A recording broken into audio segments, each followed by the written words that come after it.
Flooded basements and damaged roofs, record rainfall last week causing some really big headaches in the real estate market. Many realtors say they are taking calls from clients worried about damage to homes for sale. Our own real estate expert joins us now live this morning. Lane Lyon is a realtor and managing broker at Coldwell Banker. Lane, thanks for being with us. Jordan, good morning. You know, it's stressful enough to buy or sell a house. Now think about buying a house that's had hail damage, water in the basement. It makes it really complex. Yeah, this is not what we signed on for, right? Absolutely.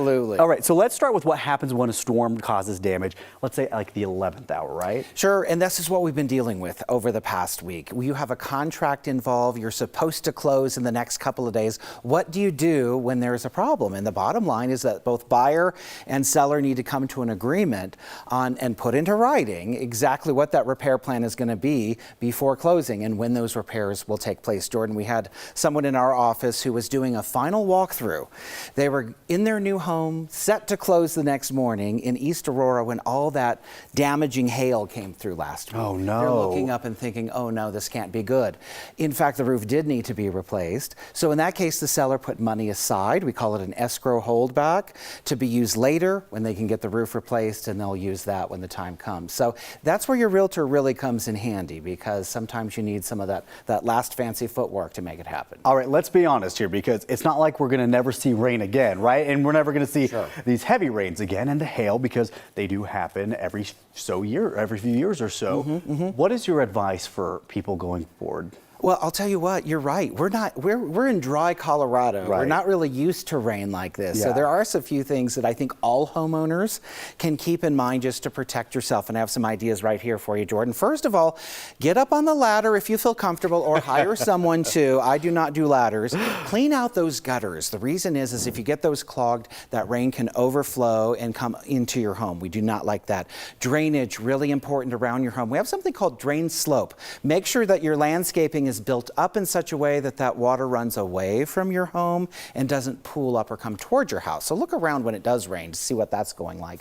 Downspouts, really important. You know, we tend to clip those up so we can get the mower around them. Yes. Make sure that they're down, actually. A lot of home inspectors always talk about this because you don't want water going in around your foundation, and it's actually caused some problems in the last week.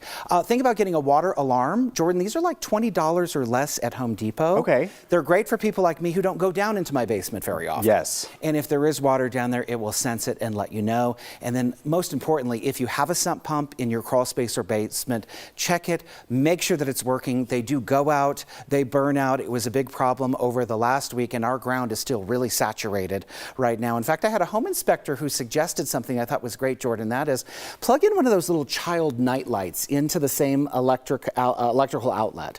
That way, when you're in the basement, you see the lights on, you know there's power going to your sump pump. Yes. If you're ever down there and it's not on, that could be a warning sign that your sump pump is not working. Yeah, that's and that caused a big problem this last week. Okay, well, we were looking at pictures of our best friends, Brian and Jesse, and we don't really know them, but I'm just giving them names in our stock pictures right there. They're doing all that hard work. Yeah, right see, there. exactly right there. If they climb that ladder a little bit higher, what about checking for if your roof has hail damage or something? Sure, this is an important thing. I say number one, make sure that you're skeptical of whoever you allow on your roof, especially after a big storm. Because while there are plenty of very reputable roofing contractors out there, we know, and we do stories on this all the time, that when there's a big weather event, we happen to have people who knock on doors, make calls about going up that don't have the best intentions.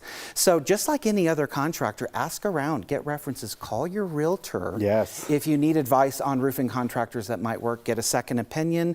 You'll need that, especially if you're going to be contacting your homeowner's insurance to open up a claim. These are all just things to do. Just make sure you're doing your homework so that you don't end up regretting something later. You looked at me weird when you said, watch who you let up on your roof. Don't let me up on your roof is basically what he's Jesse trying to say. or Ryan Jesse or Brian, whoever those are. Yeah. One of our many friends out there in these stock photos. Thank you so much for you being got with us, it, Lane. Jordan. Appreciate it. All right.